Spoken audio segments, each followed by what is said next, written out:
هنعرف ازاي كمية الريزن اللي احنا محتاجينها عشان نقدر نشتغل القالب اللي قدامكم ده، وبالأخص لأن هو قالب جديد وأول مرة استخدمه.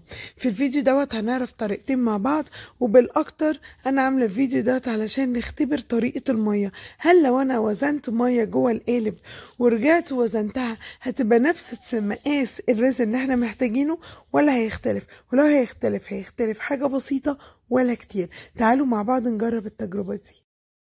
اللي انا عملته ان انا جبت كوبايه فيها ميه وبدات ان انا اصب بالحقنه.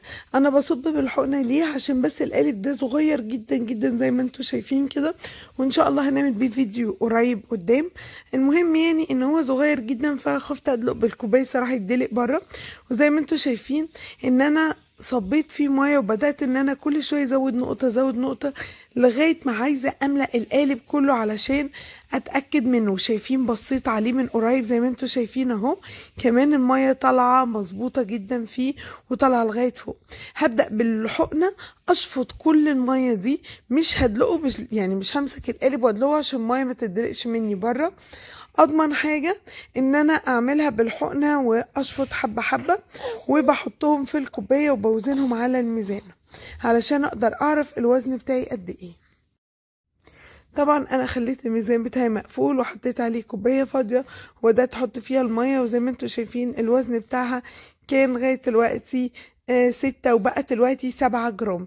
يبقى احنا عرفنا من هنا ان القالب بتاعي الواحد هيبقى محتاج 7 جرام من المية عشان يملاه. طب يا ترى لو انا عملت 7 جرام من الريزن هيملاه برضو ولا مش هيملاه؟ ده اللي احنا هنجربه مع بعض. جبت كوباية تانية فاضية وبدأت اوزن فيها الريزن بتاعي، بس طبعا لان انا اوريدي كنت بشتغل بروجكت تاني وهو اللي انتوا هتشوفوه بعد 3-4 ايام كده ان شاء الله، فعشان كده اضطريت ان انا اوزن الريزن بتاعي وبعد كده هرجع اخد منه 7 جرام. خلاص انا فتحت الميزان بتاعي وهبدأ اجيب الريزن واوزنه، وبعد كده هقفل الميزان تاني وافتحه وابدأ احط المصلب اللي انا محتاجاه.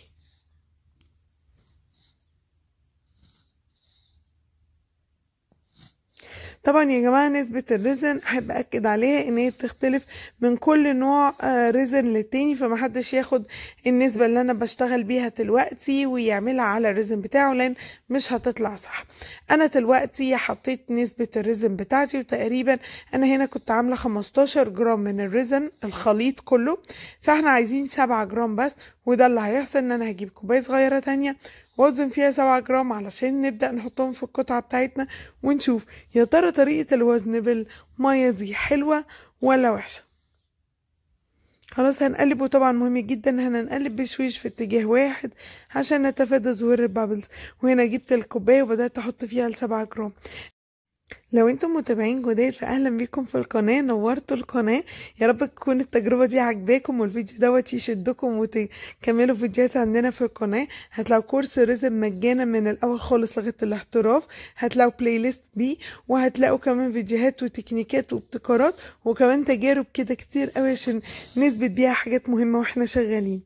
فاتمنى ان انتوا تكتبوا لي تحت في الكومنت انتوا بتتابعوني من اي بلد، وطبعا تعملوا لايك وسبسكرايب وتشتركوا في القناه.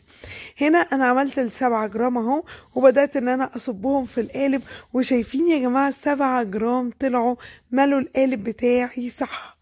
بصوا طلع مظبوط وكل حاجه. ممكن بقى يعني الفرق مثلا لو حد هيلاقي فيه فرق ان مثلا لا عايزين نعمل بومبي شويه، يعني عايزين نزود مثلا 3 نقط ولا حاجه، يعني بدل ما 7 جرام ممكن نخليه 7.3 حاجة كده، حاجة لا تذكر. فالصراحة تجربة المية تجربة حلوة جدا وكويسة. لو زودتوا جرام مثلا على موضوع المية هيطلع معاكم الدنيا مظبوطة. وطبعا بعد كده هعملها بالتورش واضيع البابلز منها. وبرضو تعودوا ان انتوا كل ما تشتغلوا في قالب جديد وتشتغلوا وتعملوا بروجكت حاولوا تأيدوا ارقام الوزن اللي انتوا بتستخدموها. وتاني طريقة بقى وانا قلت لكم عنها قبل كده كتير اسمها بوكسي كالكوليتر، او بيبقى اسمها في البلاي ستور ريزن كالكوليتر. خلاص زي ما انتوا شايفين بيبقى مكتوب تحت الاشكال بتاعتكم، بتختاروا الشكل. فانا هشتغل على دايرة، هختار دايرة، هيسألني القطر بتاعها ايه، هي قطرها 4 سنتي وارتفاعها انا عملته 0.5.